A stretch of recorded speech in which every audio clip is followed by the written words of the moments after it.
You don't destroy a man like Beau with fire. You use smoke. You let him choke on his own illusions, while you stand behind the glass and watch. The first time he looked at me like a woman, not an employee, I was carrying 3 folders and a half-dead potted plant. He offered to carry neither, just stared. "Interesting eyes," he said, "like you're always calculating." I smiled, because I was. They saw a woman who blended into the walls. I made sure of it. Corporate camouflage, beige cardigans, hair tied back, words measured in teaspoons. Let them underestimate you. It's the only way to stay safe until it's time to be dangerous. I worked in data analytics. Numbers don't lie. But people, they do, effortlessly, especially people in love, especially people in power. Beau was both. He had a voice like velvet and hands that never hesitated. Married, 2 kids. Golden retriever named Max. Suburban rot in a crisp Armani suit. But behind that polished shell was a man who hated being told no. And I was planning to say it, eventually. Just not yet. He thought he picked me. That I was lonely. That I craved validation, attention, access. He didn't know I'd spent 3 years studying his system, his schedule, passwords, the way he spoke to interns versus shareholders. He never asked where I came from. He should have. When I was 14, I learned that silence can be armor. My mother called it survival. My father called it manipulation. I call it strategy. The affair wasn't passion. It was positioning. He believed he was pulling me in. He didn't realize I'd already mapped my exit, and his. Late-night meetings turned into weekend retreats, private Slack channels, shared rides, then hotel rooms. He thought I was addicted to him. In reality, I was addicted to the leverage. Then came the day Celeste, his perfect, polished wife, killed my promotion. "You're brilliant, Rowan, but invisible," she said. "Leaders aren't ghosts." That's when the story changed. That's when I stopped waiting for doors to open. I decided to build the fire escape. They called me quiet, mysterious, hard to read. No one asked what I was reading. If they had, they'd know I was reading all of them. And when I told Beau I was pregnant, he didn't ask how. He asked, "What do you want?" Money, secrecy, options. That's what he offered. I just stared at him. He still thought this was about him. This isn't a love story. It's a dismantling. And I've been patient long enough. Because people forget quiet women have the loudest endings. And mine is just beginning. Some people start their mornings with meditation or matcha. I start mine with surveillance footage. Every Monday, 6:15 a.m., I'm the first one in the office. Not because I care, but because I need the silence. The stillness before the noise. Whitaker and Lane occupies the top 3 floors of a glass-paneled skyscraper in downtown Chicago. The kind of place that screams prestige, espresso machines no one uses, sleek marble floors that echo every lie spoken on them. They hired me to find patterns. In data, in behavior. I found them in people instead. Beau Whitaker arrived at 7:03. Always did. Same gray Audi, same leather briefcase, same cologne, musky, expensive, trying too hard. He walked like he owned the city. Technically, he did own part of it. CFO, clean cut, silver hair, sharp jaw. A man people followed even when they didn't want to. And then there was Celeste, our chief strategy officer, the kind of woman who made other women nervous, not because she was cruel, but because she never needed to raise her voice. Her heels clicked like punctuation, her decisions sliced like glass. I respected her before I ever despised her. Me, I was invisible. Rowan Hale. Data analyst, 4th floor. No profile photo in the employee directory. No personal mug in the break room. No drama. No noise. But I watched everything. Where others saw office politics, I saw pressure points. Where others saw gossip, I saw intelligence. Where others saw Beau and Celeste as a power couple, I saw two people running in opposite directions. I wasn't always this way. There was a time I laughed easily, took lunches with co-workers, brought homemade cookies to Friday meetings. That was before Alex died, before the apartment felt too quiet, before the silence became addictive. Grief makes you efficient, ruthless, focused. And in corporate America, that's practically a promotion. Beau noticed me during Q3 audits. "Your reports read like novels," he said. I replied, "Then you should be worried. Every novel has a villain." He laughed. I didn't. That was the first real conversation we had. He started scheduling one-on-ones after that. There was nothing romantic about it. Not at first. Just two people who knew how to pretend. He talked. I listened. He vented. I took notes. He complimented. I calculated. I knew how to mirror desire. It's easy when you've practiced long enough. Sometimes I'd catch Celeste watching us. She never said anything. But I felt her questions, the way her eyes narrowed, the way her tone sharpened in meetings that followed. At first, I thought she suspected something. Later, I realized she just didn't like what she couldn't control. The thing is, I didn't want Beau. Not the man. Not the body. What I wanted was to rewrite the story, to stop being the shadow, to become the storm. They called me quiet, hard to read, sharp but cold. I didn't mind. Cold things don't burn, they shatter. Each time Celeste cut me off mid-sentence. Each time Beau forgot I had a degree from MIT, not some community course. Each time I watched someone else get credit for work I ghost wrote. A matchstick. Another one. Another. Until I had enough to build a fire so bright it would blind them all.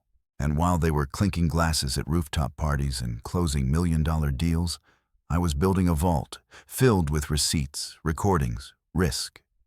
Because people like Beau and Celeste rise fast. But the higher they go, the longer they fall. And I've always been patient. They had the spotlight. But the shadow remembers. It began with a spreadsheet. Not fireworks, not a scandalous email. Just numbers. The kind people ignore. I was reviewing end-of-quarter expense reports when I noticed inconsistencies. A recurring vendor that didn't match any known contracts. Small at first, like a rounding error. But patterns don't lie, and I don't ignore them. I flagged it for Beau in a report. Nothing dramatic, just a bullet point on page 6. Unverified consulting expenses, flagged for review. He didn't respond. A week later, the item disappeared. Not resolved, erased, deleted rows, missing cells, like it never existed. That's when I knew. Someone was cleaning up. I dug deeper. The vendor, Nova Edge Solutions, had no digital footprint. No LinkedIn, no business filings. Just a P.O. box in Delaware and a string of invoices signed by Celeste. It didn't make sense. Celeste was meticulous, obsessed with optics. She wouldn't be this sloppy unless she thought no one was watching. She was right. No one was. Except me. I traced the payments to a shell corporation tied to a real estate investment firm, which owned, among other things, a penthouse suite in River North. The same one Beau was leasing during his supposed separation from his wife. The pieces clicked. the false vendor, the hidden funds, the penthouse, and Celeste's signature was on all of it. Was she covering for him? Or were they both in on it? Either way, I had enough for a formal inquiry, enough to burn them both. But I didn't go to HR, not yet. I wanted to know how deep it went. So I waited, listened. That's when Beau changed. He stopped calling me in for meetings. No more compliments, no more eye contact. Then came the audit. Internal affairs. Whispers in the hallway. Someone had accused me of mismanaging data access. They said I'd breached protocol, accessed restricted files, manipulated expense reports. The irony nearly made me laugh. Celeste led the investigation. She sat across from me, calm, legs crossed, blazer sharp enough to slice skin. "Rowan," she said, voice perfectly neutral. "This isn't personal. We just need clarity." Clarity? They were using my own report, the one I'd written, to frame me. Beau watched from the corner, silent, detached, like he didn't know me, like we hadn't spent months pretending we weren't pretending. That was the real betrayal, not the false charges, not the professional sabotage, but the silence, the way he let Celeste dismantle me word by word. And in that moment, I realized she wasn't covering for him. He was covering for her. Because the shell company wasn't just a hideaway for their affair. It was a money funnel. Celeste had used Nova Edge to move bonus funds off record, reward allies, punish enemies, and Beau had helped her build it. Their power wasn't just charisma and titles, it was architecture. They had engineered a machine, and I was the first crack in the system. They needed to destroy me before it spread. I walked out of the meeting room numb, not scared, not sad, just steady, because I'd already backed up everything. I had screenshots, email headers, IP logs, I had timestamps. I had versions they didn't know existed. They thought I played checkers. I was building a chessboard. And I had one advantage they'd never understand. I knew what it felt like to lose everything. They didn't. Not yet. But they would. And when they did, they wouldn't see it coming. That night, I didn't go home. I stayed in the office long after the lights dimmed and the elevator stopped humming. The city outside sparkled, 1,000 little lies dressed as stars. I sat in front of my monitor, headphones on, reviewing voice logs, call records, metadata. I wasn't searching anymore. I was confirming. Celeste had looped in department heads, not directly, of course. Bonuses routed through Nova Edge, awarded for loyalty cloaked as performance incentives. I found 6 names, all senior, all complicit. The rot wasn't isolated. It was systemic. They'd chosen me as the scapegoat because I was convenient, quiet, disconnected, unimportant in the corporate food chain. They thought I'd fold, apologize, disappear. But they didn't understand who I was. I don't disappear. I archive. At 2:47 a.m., I uploaded everything to a secure cloud drive under a dead man's switch. If anything happened to me, termination, disappearance, or worse, a curated file would go to the board, the media, the SEC. This wasn't vengeance. This was insurance. And when morning came, I smiled for the first time in weeks. Because the war had officially begun, I didn't sleep for 3 nights. The apartment felt colder, not just in temperature, but in spirit, like the walls themselves had absorbed the betrayal. I ate canned soup, drank coffee until my hands shook, ignored calls from my sister, unread texts piling up. I was shrinking inside myself, peeling away layers of identity I thought were solid. Who was I without Beau? Worse, who was I when he chose to stay silent?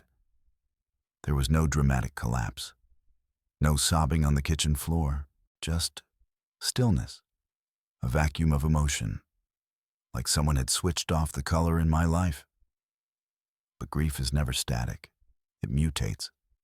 Mine turned into anger, not the firestorm kind, the surgical kind, cold, controlled, like ice cracking underfoot.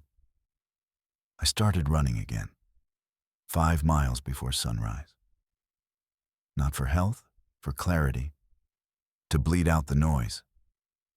The sweat was penance. The soreness was something I could control. At work, I wore silence like armor. Colleagues looked at me differently. Some avoided eye contact. Others offered fake sympathy. I didn't respond. Let them wonder. Let them fear I might drag them down with me. Meanwhile, I documented everything. I created copies, secure backups, printed documents hidden inside cookbooks at home, password-protected drives mailed to P.O. boxes in other states. My therapist, Dr. Lang, once told me, "Pain doesn't make you stronger, but it makes you see." She was right. I saw it all now. The system. The way women like Celeste played chess with perception. The way men like Beau wore decency like cologne. Pleasant from a distance, but evaporating on contact. They thought I was broken. I was rebuilding. Not into something softer, into something sharper. The woman I used to be, eager to please, scared to speak too loudly. She was gone. I wasn't going to ask for justice. I was going to become it. The turning point wasn't cinematic. It came one afternoon in the office kitchen over a stale cup of coffee and an overheard conversation. 2 analysts, young, careless, whispering about Rowan's meltdown, how she used to be smart before she snapped. I stood behind the fridge door, frozen. That was the moment. Not because they were cruel, but because they believed it. They'd watched me unravel from afar and rewritten the story to make themselves comfortable. That I was unstable, overworked, jealous, maybe even in love with Beau. They didn't know the truth. No one did. Because I hadn't told it. Yet. I walked back to my desk and opened a fresh document. Title, Contingency Plan Alpha. No emotion, no vengeance, just bullets, names, links, timelines. What I knew, what I could prove, what I could release. I wasn't going to beg for anyone to believe me. I was going to make belief irrelevant. They wanted a ghost.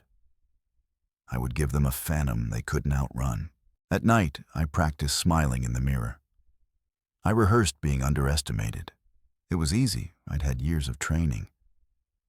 But underneath the politeness, I was forging steel. Precision. Calm fury. A warhead wearing lipstick. The world had underestimated women like me forever. That was their first mistake. It wouldn't be their last. The mornings began to sharpen. I stopped flinching at shadows, stopped staring at the ceiling, waiting for an apology that would never come. I no longer replayed Beau's silence or Celeste's performance. I stopped imagining what I should have said. Instead, I listened to silence, to the rhythm of my own steps as I ran, to the hum of the city that never once paused for my heartbreak. It was strangely comforting, the world's indifference. It gave me permission to move on without permission. I bought a new journal, not for feelings, but for facts. Dates, faces, decisions. I made lists of what they took, of what I still had, of what I would reclaim. I color-coded betrayals, labeled patterns, connected threads. What started as grief became strategy. What felt like defeat became design. People underestimate what pain makes possible. I didn't need closure. I didn't want forgiveness.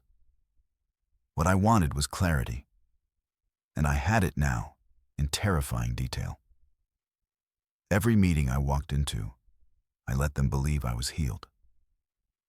That was my armor, the illusion of peace.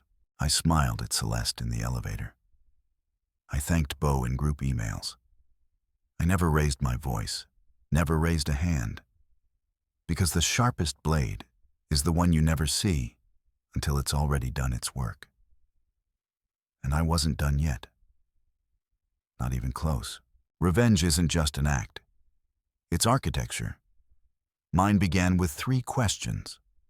What do they want? What do they fear? What do they think I'll never do? Beau wanted legacy, respect, a clean, upward trajectory, the kind of man who'd smile at interns and then steal their credit at the quarterly review, the kind who donated to charities and photographed the check. Celeste wanted control. She was never satisfied with being competent. She had to be superior. She needed to orchestrate every narrative, shape every room around her presence. Her greatest fear, irrelevance, and what they never expected me to do, was smile. I started there. Every move had to look like grace.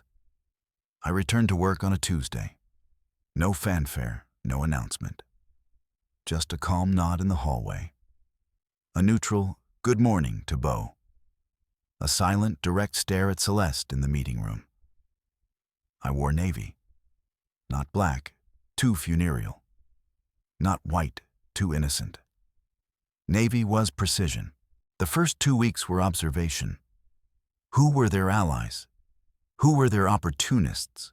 Which assistant hated Celeste the most? Who did Beau ignore unless he needed something signed?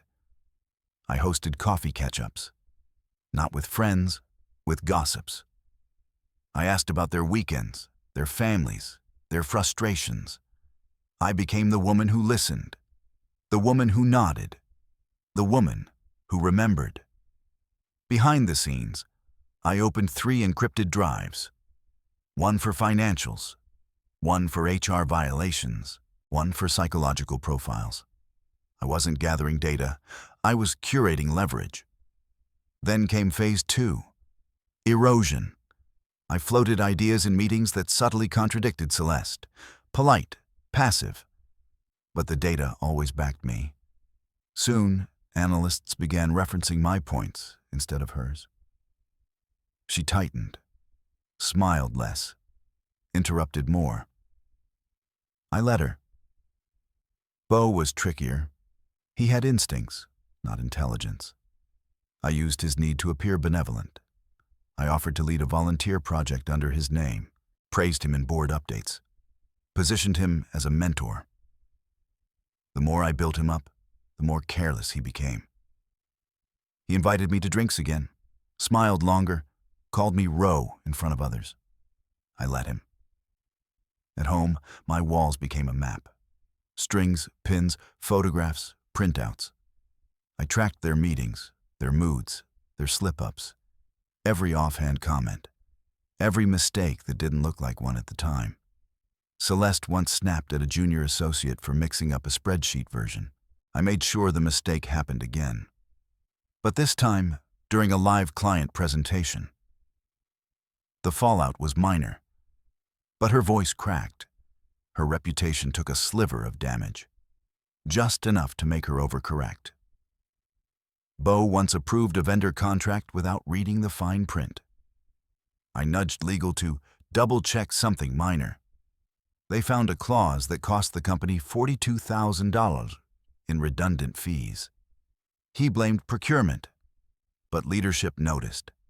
My fingerprints were nowhere, and still, I smiled. Because you don't destroy people by screaming at them. You destroy them by letting the weight of their own choices crush them slowly. You destroy them by letting them underestimate you one last time.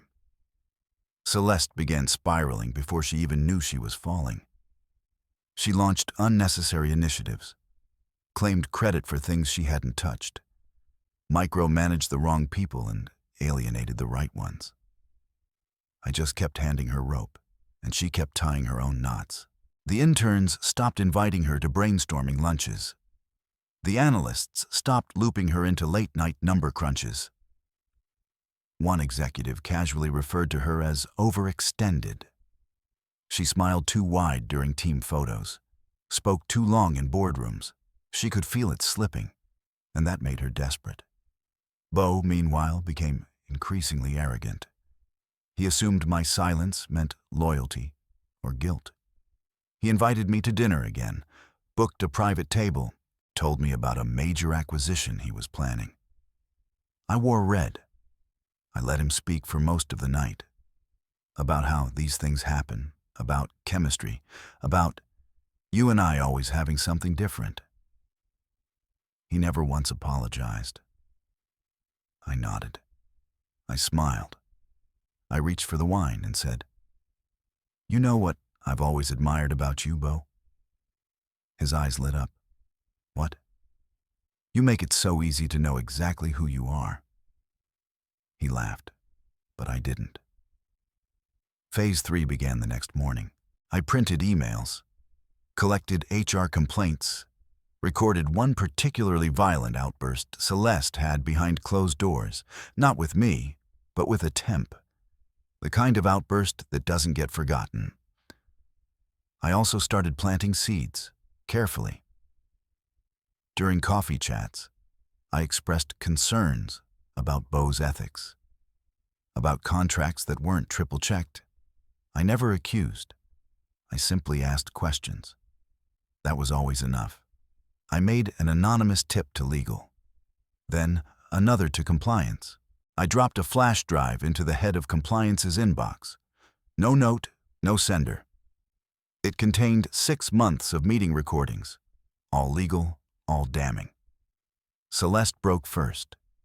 She was asked to take a leave of absence after the outburst recording surfaced. Publicly, it was positioned as burnout. Internally, everyone knew.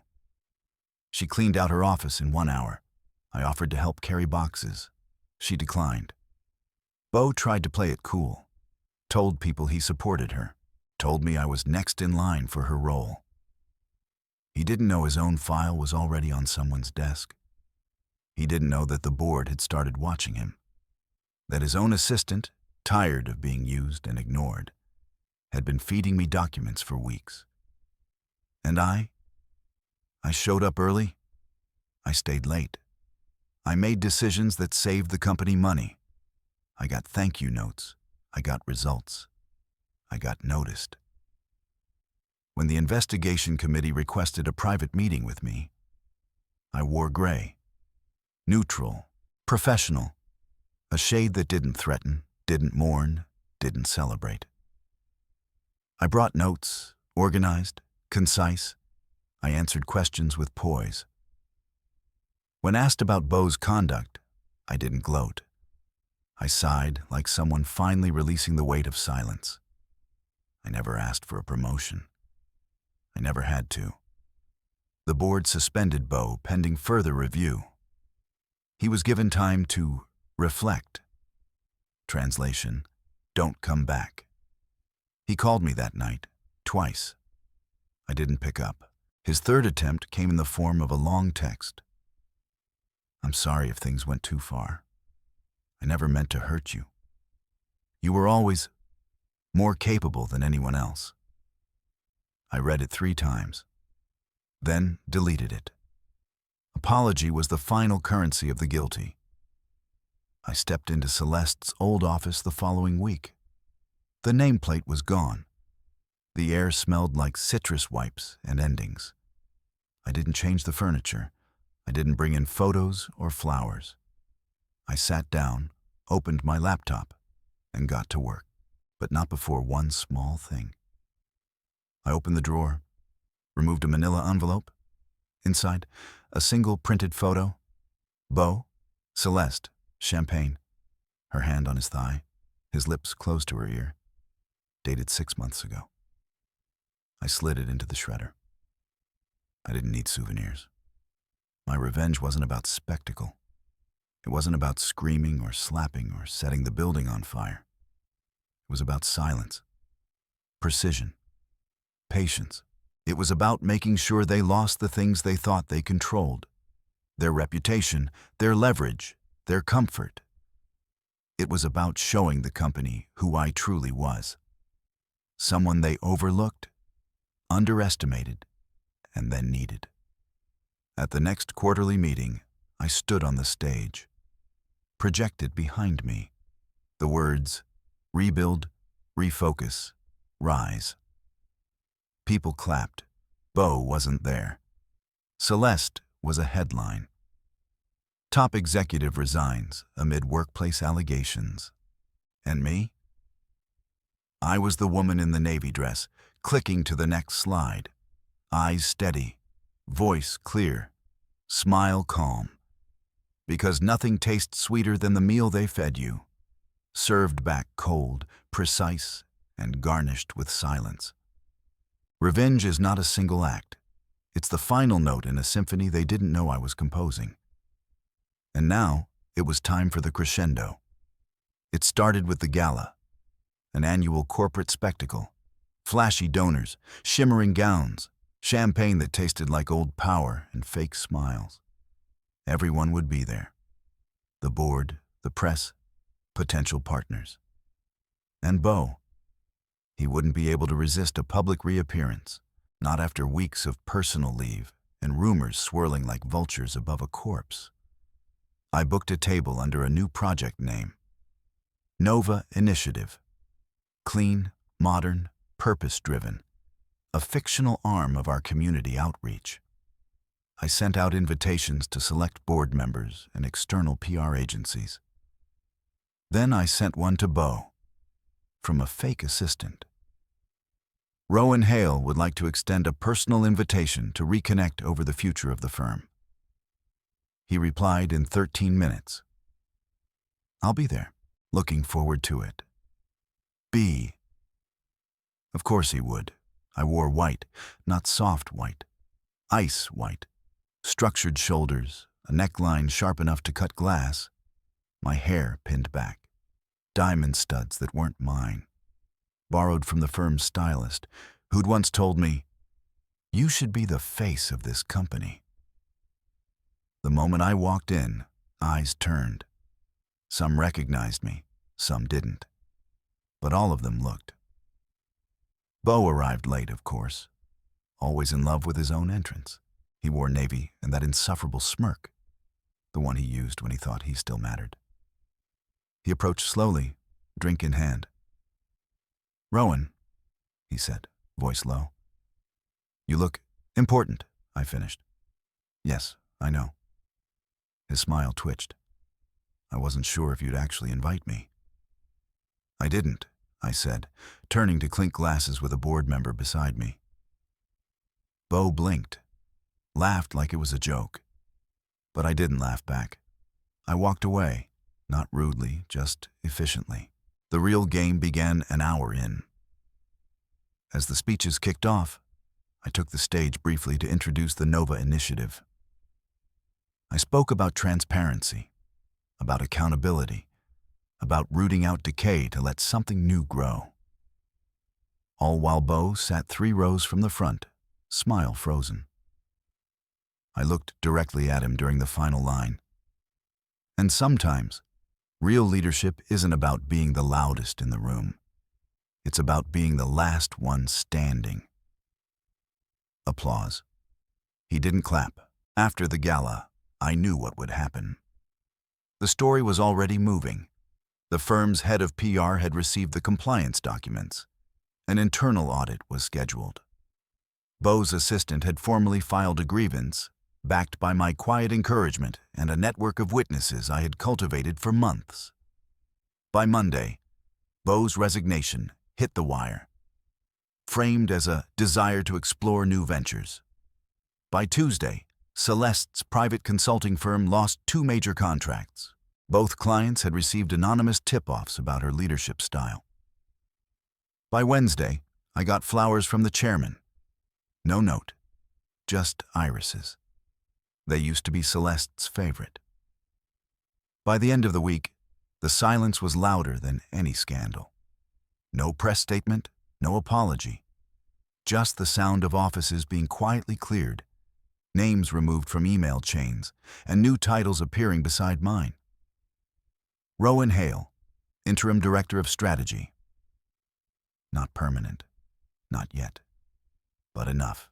Beau texted me again. This time it was longer. A real apology, or at least his best version of one. I lost the thread, Rowan. I should have known better. About us. About everything. Celeste used me. I see that now. You were the only one who ever... I stopped reading. It wasn't about seeing anything now. It was about what they saw when they thought no one was looking. And Beau had looked straight through me, until it was too late. I blocked his number. Celeste tried to salvage her image. She launched a podcast, started posting motivational quotes, claimed burnout and toxic culture as the reasons she stepped back. I let her talk, but I made one call to a producer at a business podcast I knew well. I told him I had a story about a woman who had rebuilt her company's core by exposing a web of silent corruption. He invited me to speak the following week. The title of the episode? I didn't mention names. I didn't need to. Everyone listening knew exactly who the ghosts were. Then came the final act. 1 month later, during a private leadership summit, I was asked to give the keynote address. It was held at a mountainside resort. Minimalist architecture, brutalist decor, wide glass windows overlooking still, deep water. There was something poetic about standing on that stage, above it all, looking down. I told the story in symbols, not facts. How systems rot when ego outweighs purpose. How power abused in private will eventually unravel in public. How strength isn't about aggression, it's about control. I ended with a line I hadn't rehearsed. I used to think revenge was about breaking people. But the truth is, it's about rebuilding the world in a way where they no longer matter. The room went still. Then, thunderous applause. After the summit, I walked alone along the lake. The wind was sharp, the water motionless. I stared at my reflection. A face that once flinched at rejection, now sharpened by fire and frost. A figure approached behind me. It was Lisa, the firm's new head of compliance, the woman who once quietly handed me the first envelope of evidence, the first domino. She stood beside me in silence for a moment, then said, "They never saw you coming." I smiled faintly. That was the point. She nodded. What now? I turned to her. Now, we build something better. From the ashes. There was one last thread to pull. Celeste had filed a claim. Wrongful termination, defamation, retaliation. All the buzzwords of someone who thought they still had leverage. She hired a shark of a lawyer. Expensive, aggressive, media savvy. They demanded mediation. The firm agreed, if only to avoid a courtroom circus. They asked me to attend. Not required, but strategic. I said yes. The room was sterile. Frosted glass walls, carafe of untouched water. A single framed photo of a snow-covered mountain range that looked almost offended to be here. Celeste walked in, wearing white. I almost laughed. Wrong kind of white. Hers was soft, helpless, a lie wrapped in silk. She barely looked at me. The mediator opened the session with pleasantries, then read aloud the terms of Celeste's proposed settlement. They wanted an apology, a public statement. Money, of course. When they finished, the room went quiet. I opened my folder, removed one sheet. It was an internal memo, dated 3 months prior. Her name, her signature, her approval of a vendor deal that had violated our compliance policies and led to the internal audit. I slid it across the table. Her lawyer blinked. Celeste froze. "You want a settlement?" I said, voice steady. "Here's my offer. You walk away with nothing, no statement, no payout, no podcast tours, or we make this public." Her lawyer leaned toward her, whispering urgently. Celeste's eyes flicked to me, wide, trembling. I almost pitied her, the way one pities a spider that's been caught in its own web. She nodded slowly. The meeting ended 12 minutes later. That night, I sat alone at home. No glass of wine, no celebratory music, just silence. Not emptiness, clarity. My world was quiet again, but this time, it was mine. I looked around my apartment. The same walls, the same books, the same cracked ceramic mug I always used. Everything had changed, and nothing had. People often think revenge is about fire, explosions, tears, screaming. But mine, it was the sound of a key turning in an office door I now owned. The weight of silence in a meeting room after I spoke. The stillness in my chest where pain used to echo. I didn't ruin them. I didn't need to. They ruined themselves. I just handed them the mirror. The beauty of a downfall is how quiet it can be. No sirens, no public spectacle. Just a slow unraveling. An email thread that stops including you. A meeting invite that never arrives. A colleague who stops making eye contact. Beau disappeared from LinkedIn within a week.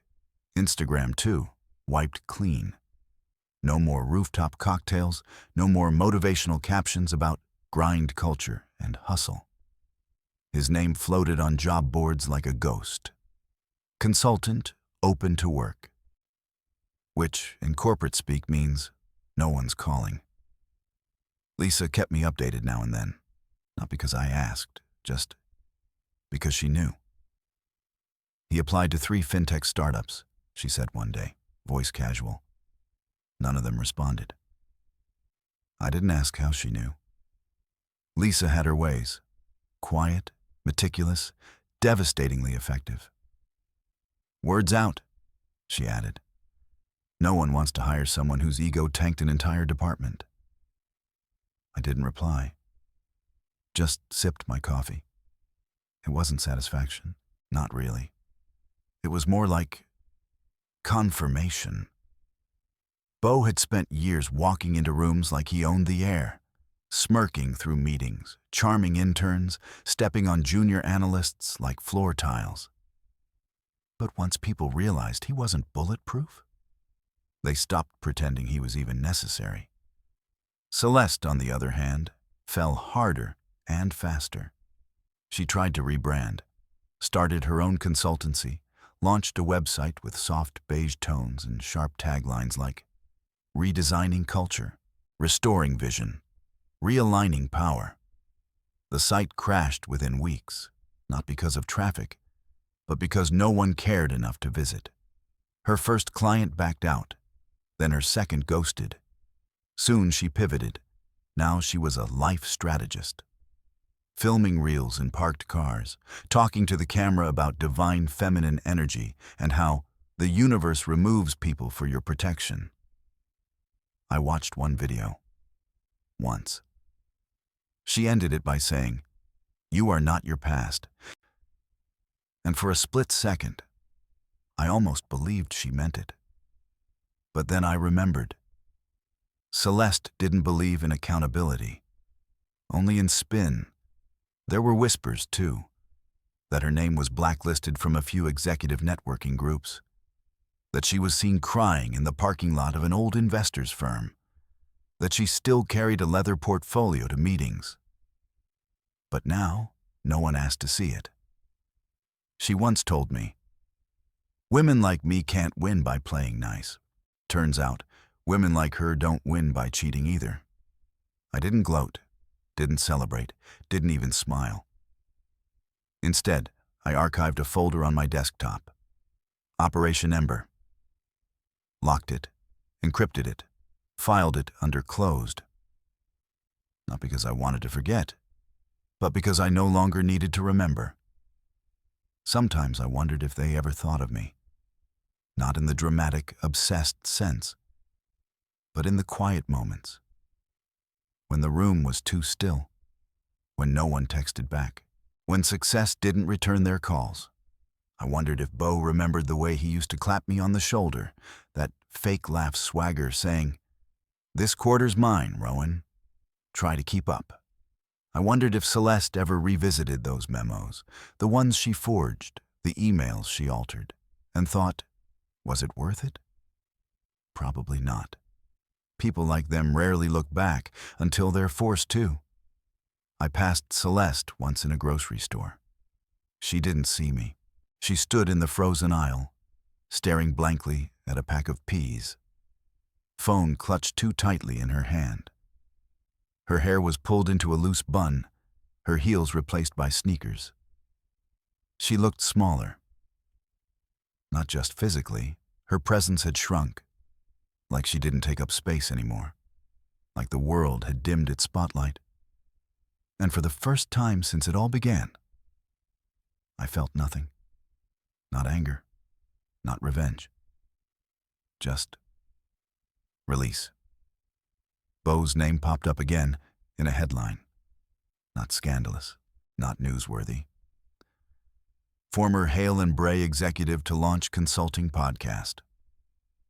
I listened to the first episode, curiosity mostly.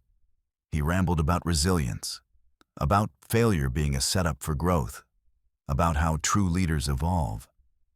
He didn't mention my name, didn't mention Celeste's either. But the entire episode reeked of deflection, the kind that tries too hard to sound wise, but only circles back to ego. The voice was the same, but the power behind it? Gone. Some might say I ruined them, but I didn't. I just stopped covering for them, stopped protecting lies with silence, stopped letting manipulation pass for leadership. They ruined themselves. I simply held up the mirror and made sure they couldn't look away. Now, when I walk into a room, people listen. Not because I raise my voice, but because I don't have to. Not because I punish, but because I've been punished and survived. There's a difference. And it shows. The funny thing about revenge is how quiet the aftermath is. No fireworks, no applause, just silence. The kind that lets you hear yourself think again. The kind that lets you breathe. I didn't get everything back. Some things, once broken, stay broken. But I reclaimed something better. Peace. And that peace didn't come from Beau being broke or Celeste being forgotten. It came from the fact that I no longer flinched when I heard their names, that I could sit in the same room as my past and not want to burn it down. People ask if I'd do it all over again. The manipulation, the months of planning, the slow dismantling of two lives that once meant something to me. And my answer is always the same. No, I do it differently, sharper, smarter, with less hesitation and more clarity. Because I understand now, justice isn't about evening the score. It's about ensuring the same game never plays again. Beau and Celeste live in the echoes of their own destruction. I don't need to chase them. I don't need to watch. Because I've already won. Not by standing over the ashes, but by walking away from the fire without smelling like smoke. The silence stayed with me long after the dust had settled. It wasn't the kind of silence that made you lonely. It was the kind that wrapped itself around your shoulders like an old coat. Familiar, frayed at the edges, but yours. I didn't rush to rebuild. Didn't jump into a new job or a new relationship or some hollow reinvention of myself. Instead, I waited. I sat with the ruins. I swept the floor of what was left. I stared at the walls and asked myself the question no one ever wants to ask. Who am I when the fight is over? For a long time, I didn't have an answer. Lisa came by sometimes. Not often. Just enough. She never brought up Beau, or Celeste, or the company. She brought coffee, silence, presence. One afternoon, she looked at me across my kitchen table, the same one Celeste and I used to sit at, and asked, "Do you miss it?" I knew what she meant. The chase, the adrenaline, the illusion of control. "No," I said. Then paused.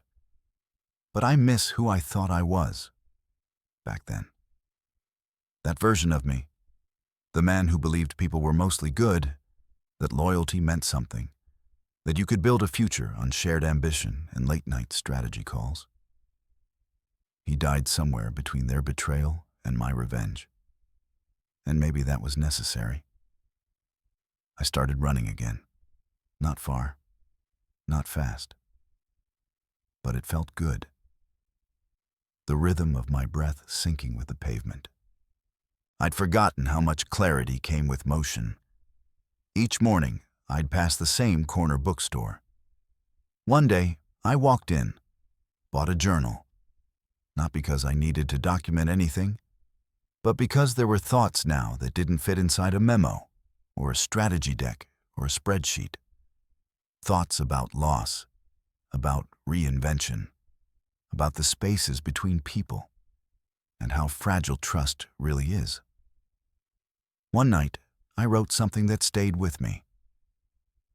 I am not what they did to me. I am what I chose to do after. That became my compass, not for forgiveness, but for forward. Sometimes, people from the old life reached out. Former colleagues, investors, even a few reporters who still thought there was a headline left to print. Most messages were the same. "Just wanted to see how you're doing. You should come back. We need your kind of leadership." I didn't respond. Not out of bitterness, but because I had nothing to give them anymore. That version of me, the fixer, the strategist, the silent protector, he had retired, quietly, without fanfare. What replaced him wasn't louder, just quieter, more deliberate. I found myself watching people differently now, not judging, not distrusting, just observing. Noticing how quickly someone glanced at their phone during a conversation, how easily they complimented when they wanted something, how their smiles either reached their eyes or didn't. I moved to a smaller place. No doorman, no skyline view. Just a porch with 2 chairs and enough quiet to hear the wind. The first night there, I sat outside with a glass of scotch and stared into the dark. No noise, no Beau, no Celeste, no ghosts. Just me. And the realization that peace isn't loud. It's the absence of noise you didn't realize you'd been drowning in. Lisa visited again. This time, she brought an old photo album, the one she used to keep hidden in a locked drawer. Pictures of her kids. Beau, her happier times, or maybe just less honest times. She didn't cry, neither did I. We flipped through the pages like archaeologists, digging through the ruins, not to rebuild, just to understand. When she left, she hugged me for the first time since the fallout and said, "You deserved better. But I'm glad you chose to become better." That stayed with me, not because I needed validation, but because it meant someone saw what I had become, not just what I had lost. One morning, I passed by a park and saw a little boy teaching his younger sister how to ride a bike. She kept falling. He kept helping her up. No anger, no yelling, just patience. And something about that moment, ordinary, quiet, broke me in a way revenge never had. Because I realized, the greatest strength isn't in the takedown, It's in choosing to stand back up, over and over, when no one's watching and no one's clapping. People assume closure comes with answers, but I've learned that it comes with acceptance. Not everything has to be fixed. Not everyone has to pay. Not every scar needs to be explained. Some stories end quietly. Some don't end at all. They just stop hurting. Do I forgive them? No. But I don't carry them with me anymore. They're part of the past, like a painting you once hung on your wall because it filled a space, but eventually took down when you realized it never reflected who you really were. This is my ending, not theirs. Not what they planned, not what they feared. Just mine. Built not on revenge, but on the ruins of it. And in those ruins, I've planted something new. Not hope, not love, just silence. And that, finally, is enough. If you've made it this far, you already know. This isn't a love story. Not really. And it's not a revenge story either, not in the way people expect. It's a story about what happens when the people closest to you become strangers, about what you do when everything you believed in turns to dust, about who you become when no one's looking. I didn't tell this story to earn your sympathy or your judgment. I told it because somewhere, maybe in your past, maybe in your present, you've felt it too. That moment when the air shifts, when a glance lingers too long, when a truth you've been ignoring finally demands to be seen. If that's you, I won't tell you what to do. But I'll tell you this.